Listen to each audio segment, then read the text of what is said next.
Assalamualaikum warahmatullahi wabarakatuh. Selamat pagi, kembali lagi dengan saya Muhammad Maulana Wardana, News Anchor, breaking news tentang saham.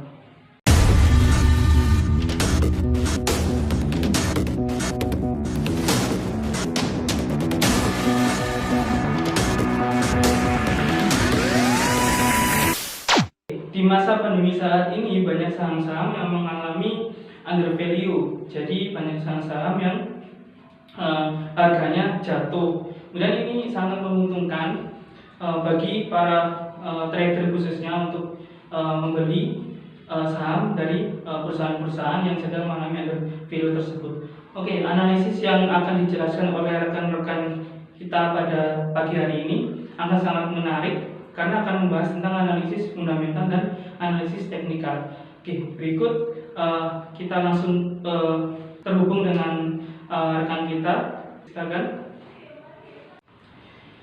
Oke, assalamualaikum warahmatullahi wabarakatuh. Nama saya Muhammad Maulana Wardana, NIM 119 dari Prodi S1 Akuntansi. Oke, di sini saya akan menjelaskan tentang apa itu analisis fundamental. Jadi, analisis fundamental ini adalah turunan dari analisis industri yang juga bisa disebut dengan analisis perusahaan seperti itu. Kemudian yang kedua, analisis fundamental ini berguna untuk mengkaji dan menganalisis data-data keuangan perusahaan secara individual maupun secara perusahaan masing-masing seperti itu. Penjelasan yang kedua tentang analisis fundamental ini memiliki dua pendekatan. Yang pertama yakni top down dan bottom up. Apa itu top down dan bottom up? Oke, akan saya jelaskan di slide selanjutnya. Pendekatan top down. Pendekatan top down ini melihat kondisi makroekonomi negara, kemudian diturunkan ke sektor-sektor perusahaan seperti itu. Kemudian analisis bottom up atau pendekatan menggunakan bottom up ini tanpa melihat kondisi makroekonomi dan dapat memulai melakukan analisis pada saham-saham secara perusahaan masing-masing seperti itu. Oke, perbedaan analisis bottom up dan top down itu, kalau bottom up itu adalah contoh perusahaan-perusahaan yang analisis top down ini contohnya seperti perusahaan-perusahaan yang dipengaruhi oleh kondisi global ekonomi, seperti perusahaan-perusahaan yang berjalan di sektor perbankan itu pasti dipengaruhi oleh ekonomi global. Beda halnya dengan bottom up. Kalau bottom up itu perusahaan-perusahaan yang tidak dapat dipengaruhi oleh ekonomi global. Contohnya seperti perusahaan-perusahaan bertipe defensive industri. Nah, defensive industri ini contohnya seperti perusahaan Unilever, Indofood dan lain sebagainya yang memiliki produk yang bisa dikonsumsi oleh masyarakat secara luas dan menjadi kebutuhan primer seperti itu. Oke, yang kedua yakni analisis pemilihan saham. Tadi kan sudah dijelaskan tentang analisis perusahaan yang berbaju kepada kondisi suatu perusahaan. Kemudian kita bergeser ke analisis pemilihan saham. Oke, perlu kita ketahui bahwa kondisi kita atau posisi kita saat ini adalah seorang investor. Jadi kita harus pandai-pandai memilih saham yang baik, saham yang menarik untuk kita beli. Oke, ada dua kondisi di sini untuk kita membeli saham ataupun menjual. Yang pertama yaitu overvalue. Overvalue ini merupakan kondisi di mana harga pasar saham itu lebih tinggi daripada nilai intrinsiknya. Oke, nilai intrinsik itu apa? Nilai intrinsik adalah nilai perolehan seperti itu. Nah, kondisi ini dibuat investor untuk menjual sahamnya seperti itu. Jadi keuntungannya bisa mendapatkan keuntungan ataupun dividen yang lebih banyak seperti itu. Kemudian kondisi kedua yakni ada undervalue. Undervalue ini merupakan kondisi di mana harga pasar saham itu mengalami penurunan atau lebih rendah daripada nilai intrinsiknya. Oke, kondisi ini bisa dilakukan oleh investor untuk membeli suatu saham, karena untuk posisi saham yang mengalami undervalue itu sahamnya jatuh ataupun sahamnya menuju ke nol atau rendah seperti itu. Oke, ini ada kata-kata warning. Warning di sini adalah jika kinerja perusahaan bagus, maka belum tentu harga saham di pasar modal juga ikut bagus. Begitu juga sebaliknya. Nah, karena apa? Karena kita harus pandai-pandai memilih. Kita harus bisa memilih saham yang mengalami undervalue dan kondisi perusahaan yang mengalami growth industry. Jadi kita harus memilih dua, yaitu growth industry dan growth stock seperti itu. Tadi kan sudah warning ya. Jadi saya analogikan seperti ini. Seperti kita memilih pasangan itu harus memilih yang good looking dengan looking good. Jadi good looking itu adalah seperti penampilan yang bagus dan wangi seperti itu. Kemudian looking good itu adalah yang di dalamnya seperti kepintaran, kecerdasan dan kepemimpinannya. Kalau misalnya kita mencari yang laki-laki bagi yang perempuan seperti itu. Sama halnya dengan yang kita memilih saham. Kita harus memilih growth industry dan growth stock. Growth industry kita memilih perusahaan yang labanya itu terus meningkat. Kemudian kita memilih growth stock. Growth stock ini di mana kondisi suatu saham perusahaan itu mengalami pertumbuhan. Jadi mengalami pertumbuhan dan mengalami under value seperti itu. Nah, kita menuju langsung ke analisisnya ya. Saya di sini memilih dua perusahaan yang sama-sama defensive industry. Jadi kita nanti bandingkan, kita compare mana perusahaan yang layak kita beli dan layak kita jual seperti itu. Oke, yang pertama yakni PT Indofood. Nah, alasan saya memilih PT Indofood ini ada 4. Yang pertama yakni termasuk dalam tipe defensive industri ya, yang saya jelaskan yang di awal tadi ya. Jadi defensive industri itu labanya cenderung naik dan sahamnya itu cenderung mengalami under value seperti itu. Kemudian yang kedua, laba perusahaan cenderung mengalami kenaikan yang saya jelaskan tadi. Langsung saja yang ketiga, yakni harga saham di pasar modal cenderung mengalami under value. Ya, sama yang saya jelaskan tentang defensive industri. Kemudian yang keempat, yang terakhir yakni menjadi saham unggulan ICBP. Ya, perlu kita ketahui ICBP itu adalah saham induk dari Indofood. Indofood ini adalah saham anak cabang dari ICBP seperti itu. Ya, kita menuju analisisnya. Analisis fundamental itu terdapat 7 alat untuk menganalisis suatu saham menggunakan analisis fundamental. Yang pertama yakni earning per share atau EPS. Jadi EPS ini kita memerlukan data terlebih dahulu di laporan keuangan suatu perusahaan seperti Indofood. Nah, cara mencarinya gimana? Cara mencarinya saya ini dapat di situsnya IDX, kemudian saya download di laporan tahunan keuangan Indofood dan saya cari dan ketemu. Kemudian ini kan ada OPAT dan rata-rata jumlah saham. Ini dibagi. Jadi OPAT itu adalah pendapatan after tax atau pendapatan setelah pajak. Kemudian dibagi dengan jumlah saham yang beredar seperti itu. Nanti ketemu EPS-nya. Nah, seperti yang ada di slide. Kemudian analisis yang kedua atau alat yang kedua, saya menggunakan price to earning ratio atau PER. PER ini cara menghitungnya juga sama. Harga saham kemudian dibagi dengan EPS. EPS yang sudah kita dapatkan di awal tadi. Kita nanti ketemu hasilnya seperti yang ada di slide. Kita menuju alat ketiga, yakni earning per share growth. Jadi pertumbuhan dari EPS itu sendiri. Cara menghitungnya gampang sekali. Yang pertama yakni EPS. Kita mencari EPS sekarang yang sudah kita hitung di alat analisis yang kedua tadi. Kemudian kita bagi dengan EPS sebelumnya. EPS sebelumnya ini kita bisa dapatkan di laporan keuangan Indofood seperti itu. Ketemu EPS growth-nya sekian. Kemudian kita menuju ke alat analisis yang keempat, yakni price to earning ratio growth atau PER growth, pertumbuhan dari PER. Nah, ini juga sangat mudah menghitungnya, tinggal membagi saja.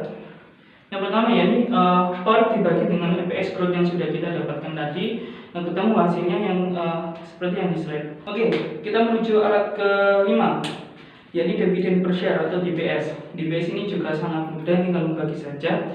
Kita mencari jumlah tunai tahunan yang ada di laporan keuangan, kemudian kita bagi dengan rata-rata jumlah lembar saham. Cara mencari rata-rata jumlah saham ini adalah dividen tunai tahunan 2018-2019 ditambah kemudian dibagi 2, itu ketemu rata-ratanya. Nah, nanti dibagi lagi ketemu DPS-nya seperti itu. DPS ini bentuknya seperti rupiah, jadi bukan persentase tapi rupiah. Oke, kita menuju ke analisis atau alat yang ke-6, dividend yield. Ya, dividend yield ini juga sangat mudah, tinggal dibagi saja. Dividen per share atau dividen per saham DPS itu dibagi dengan harga pasar sahamnya, seperti itu. Dan nanti ketemu dividen yieldnya. Oke, kita menuju ke analisis alat yang terakhir, yang ke-7. Nah, ini dividen cover. Nah, dividen cover ini juga sangat mudah. Tinggal membagi saja antara EPS yang sudah kita cari di alat analisis pertama, kemudian dibagi dengan DPS. Nah, nanti ketemu hasilnya dividen cover seperti yang ada di slide. Jadi kan kita sudah mencari analisis dari saham PT Indofood ya, dan kita sudah analisis 7 alat menggunakan analisis fundamental. Nah, nanti kita komparasinya. Kita tahan dulu tadi. Oke, kita menuju ke alasan memilih PT Unilever. Oke, di sini ada 5 alasan. Yang keempatnya juga sama seperti alasan yang ada di Indofood, yakni defensive industry, kemudian labanya cenderung naik, kemudian produknya itu termasuk kebutuhan primer masyarakat yang dicari oleh masyarakat setiap saat. Kemudian termasuk saham yang blue chip. Jadi blue chip itu saham-saham yang memiliki laba yang terus naik, kemudian saham-sahamnya juga relatif lebih under value, seperti itu. Kita langsung ke analisisnya saja. Unilever. Jadi yang pertama sama dengan yang Indofood, yakni EPS. Empatnya dicari dulu, kemudian dibagi dengan jumlah rata-rata sahamnya. Nanti ketemu EPS-nya berapa. Kemudian alat yang kedua juga sama, price to earning ratio-nya per, itu nanti dicari harga saham, kemudian dibagi dengan EPS-nya, ketemu pernya sekian. Oke, analisis yang ketiga, yakni earning per share growth atau EPS growth. EPS growth-nya ini adalah EPS sekarang, kemudian dibagi dengan EPS sebelumnya yang sama seperti PT Indofood tadi, ketemu EPS growth-nya sekian. Oke, yang keempat, alat yang keempat, yakni price to earning ratio growth atau per growth. Ini juga sama, jadi per dibagi dengan EPS growth-nya, nanti ketemu per growth-nya di pertumbuhan growth-nya. Oke. Kemudian analisis alat yang kelima, yakni dividend per share atau DPS. Sama halnya dengan PT Indofood, kita mencari dulu di laporan keuangan, kita cari yang namanya dividen tunai tahunan, itu pasti ada. Kemudian dibagi dengan rata-ratanya, sama seperti yang di Indofood, ditambah dulu, kemudian dibagi 2, nanti ketemu DPS-nya. Kemudian analisis yang keenam, yaitu dividend yield, sama halnya dengan yang di Indofood. Jadi DPS-nya dicari dulu, kemudian dibagi dengan harga pasar saham yang ada di laporan keuangannya. Oke, next. Yang terakhir, yakni dividend cover.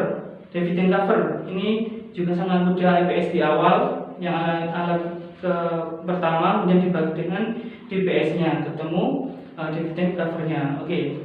Nah, kita sekarang menuju ke checklist financial strength. Jadi checklist financial strength ini adalah kita analisis dari berbagai alat yang sudah kita uji tadi ya. Jadi apakah yang layak beli dan layak jual itu Indofood ataupun Unilever. Nah, kita bahas di sini.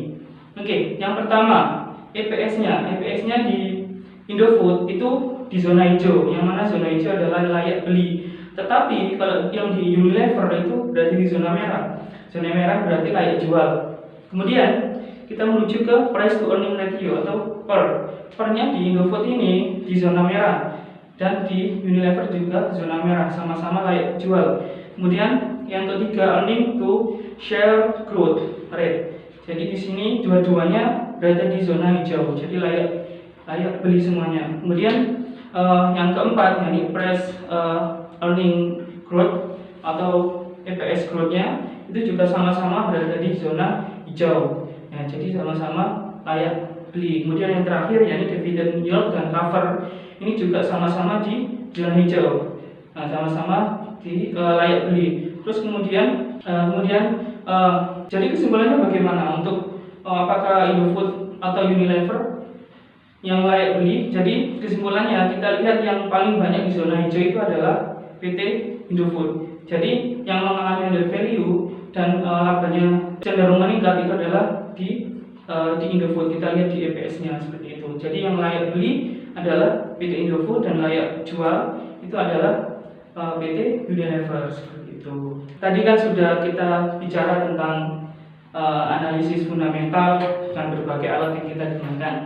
Kemudian kita mencoba untuk menganalisis chart. Kemudian yang selanjutnya ini saya menjelaskan tentang RTI bisnis. Jadi RTI bisnis adalah aplikasi saham ataupun trader untuk kepentingan edukasi juga bisa. Kemudian untuk melakukan trading dengan cara yang aman dan kemudian dengan cara yang simpel seperti itu. Oke, kita lihat di sini ada my portfolio. Ini portfolio saya. Yang pertama, saya memiliki modal 100 juta. Nah, kemudian setelah melakukan berbagai transaksi yang ada di slide selanjutnya. Oke, slide. Nah, ini adalah contoh my portfolio saya sudah melakukan berbagai transaksi saham. Yang pertama yakni ada PT Indofood. Kemudian yang kedua yakni ada PT Telkom, kemudian ada Astra. Jadi di sini menunjukkan warna hijau, berarti intinya untung. Ini bukan lagi sinyal jual sinyal beli ya, tapi ini adalah menandakan dia gain atau loss. Jadi kalau hijau itu menandakan dia gain. Jadi ini menandakan sinyal jual untuk kita segera untuk menjual saham kita supaya kita mendapatkan gain. Kalau sinyalnya merah berarti kita harus berhenti dulu untuk melakukan penjualan seperti itu. Kalau seperti ini hijau berarti harus menjual sahamnya agar mendapatkan gain seperti itu. Nah, ini adalah contoh chart lingkaran. Jadi slide selanjutnya yakni tentang my portfolio, tapi ini berbentuk chart atau lingkaran. Ini yang ungu ini menjelaskan tentang cash atau uang yang kita dapatkan, yang kita akumulasi dari modal kemudian tambahan gain yang tadi 1,3 tadi ya. Nah ini adalah order list yang saya lakukan beberapa hari yang lalu. Ya, ini contoh order list. Saya barusan membeli saham dari PT Unilever yang mengatakan dia harus berada di sinyal beli atau hijau. Kemudian saya melakukan pembelian 5 share atau 5 slot dengan harga 80.50 ya. Tetap seperti tadi. Nah, ini adalah contoh order list. Kemudian order list ini dalam waktu 24 jam nanti akan pindah ke my portfolio supaya bisa dihitung melalui RTI. Nah, jadi bisa ketahuan nih dia gain atau loss-nya seperti itu. Baik. Sekian penjelasan saya tadi tentang analisis fundamental secara singkat. Kemudian saya lanjut dengan pemberitahuan tentang RTI bisnis sedikit. Nah, kemudian setelah ini akan ada video tentang analisis teknikal yang akan dijelaskan oleh rekan saya. Langsung disambung oleh rekan saya. Terima kasih.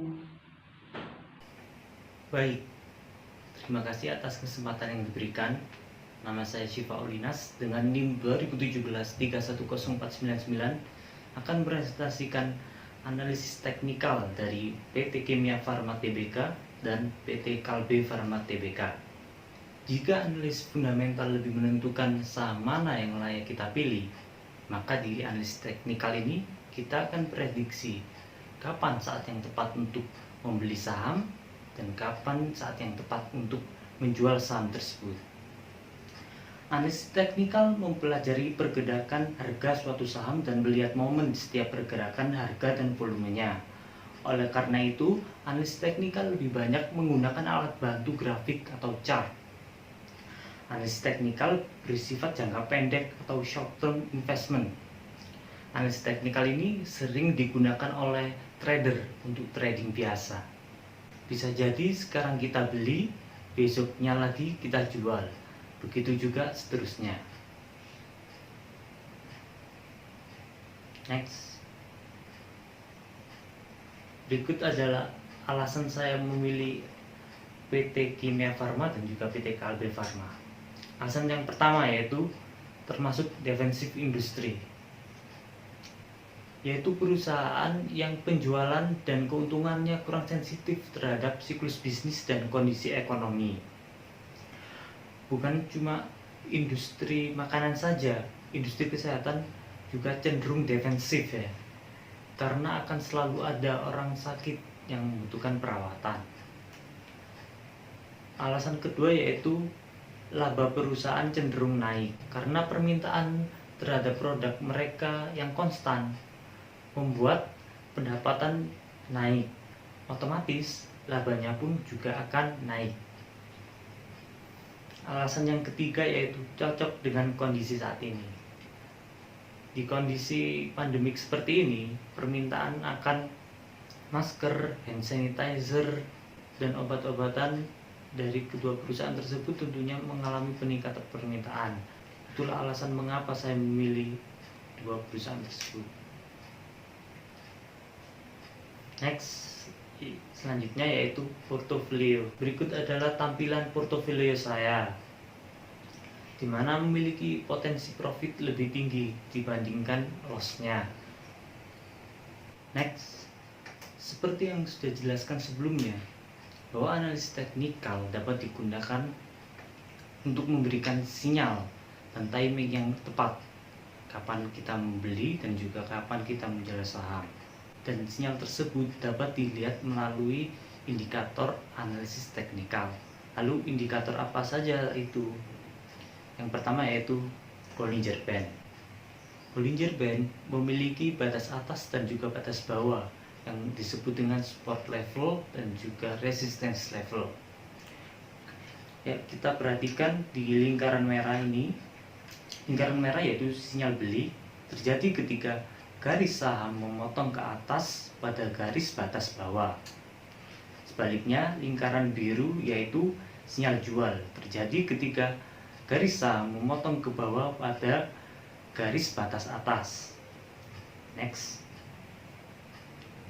Indikator yang kedua yaitu MACD atau Moving Average, Convergent, dan Divergent. Indikator ini berbeda dengan Bollinger Band sebelumnya, di mana memiliki dua bagian dan kita fokusnya pada bagian yang bawah. Terdapat lingkaran oranye yaitu sinyal beli terjadi ketika garis biru memotong ke atas garis merah pada batas bawah. Lingkaran ungu yaitu sinyal jual terjadi ketika garis biru memotong ke bawah garis merah pada batas atas. Next, indikator ketiga yaitu RSI atau Relative Strength Index. RSI ini memiliki batas bawah 30% dan batas atas 70%. Kita perhatikan lingkaran merah yaitu sinyal beli. Sinyal beli terjadi ketika garis RSI memotong ke atas pada garis batas bawah. Dan juga lingkaran biru yaitu sinyal jual terjadi ketika garis RSI memotong ke bawah pada garis batas atas. Next, indikator yang keempat yaitu Stochastic Oscillator. Stochastic Oscillator ini merupakan perpaduan antara MACD dan juga RSI. Mengapa demikian? Karena Stochastic Oscillator ini memiliki batas atas dan juga batas bawah. Namun batas bawahnya yaitu 20% dan batas atasnya yaitu 80%. Dan juga mengapa memiliki perpaduan dengan MACD? Karena Stochastic Oscillator ini memiliki garis biru dan juga garis merah. Kita perhatikan lingkaran oranye. Lingkaran oranye yaitu sinyal beli terjadi ketika garis biru memotong ke atas garis merah pada batas bawah. Dan juga lingkaran ungu yaitu sinyal jual terjadi ketika garis biru memotong ke bawah garis merah pada batas atas. Lalu kesimpulannya yaitu sinyal beli terjadi ketika harga memotong ke atas pada batas bawah, dan sinyal jual terjadi ketika harga memotong ke bawah pada batas atas.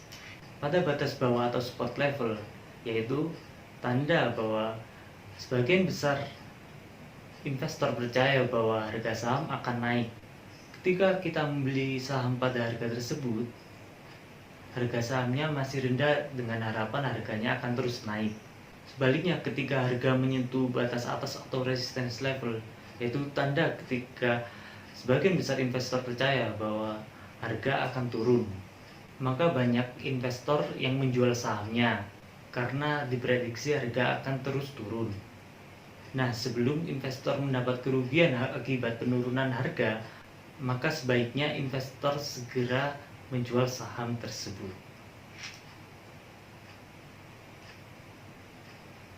Sekian presentasi dari kelompok kami. Semoga apa yang kita pelajari bermanfaat. Kurang lebihnya mohon maaf. Saya Syifa Ulinas. Sekian, terima kasih dan wassalamualaikum warahmatullahi wabarakatuh.